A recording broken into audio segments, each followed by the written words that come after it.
നമ്മുടെ ട്രെയിനാണ് സുഹൃത്തുക്കളെ വന്നുകൊണ്ടിരിക്കുന്നത്.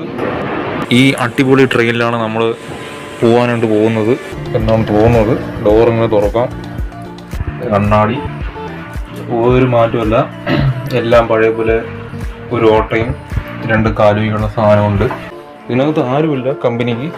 31 നമുക്കിവിടെ ഒന്ന് ഇരിക്കാം. എന്താ പറയാ, ഈ കോച്ചിനകത്ത് ഇപ്പം ഞാൻ മാത്രമേ ഉള്ളൂ, വേറെ ആരെയും കാണുന്നില്ല. ഇതാ ഇതൊക്കെ വെച്ചിട്ട് വെള്ളമൊക്കെ വെച്ചിട്ട് നമുക്ക് ഫുഡ് കഴിക്കാനായിട്ട് പറ്റും. നമുക്കിപ്പോൾ ആവശ്യമില്ല, ഇങ്ങനെ മടക്കിയിട്ട് ഈ ക്ലിപ്പ് വെച്ചിട്ട് എന്ത് ചെയ്യുക, അങ്ങനെ വയ്ക്കുമ്പോൾ പരിപാടി ഓക്കെ ആയി. മേളിൽ 3 ലൈറ്റ് നമുക്കിവിടെ കാണാനായിട്ട് പറ്റും. അപ്പോൾ നമുക്ക് നോക്കാം. കത്തി, രണ്ടാമത്തെ കത്തി, മൂന്നാമത്തെ കത്തി. ഇപ്പം 3 ഷെയ്ഡാണ്.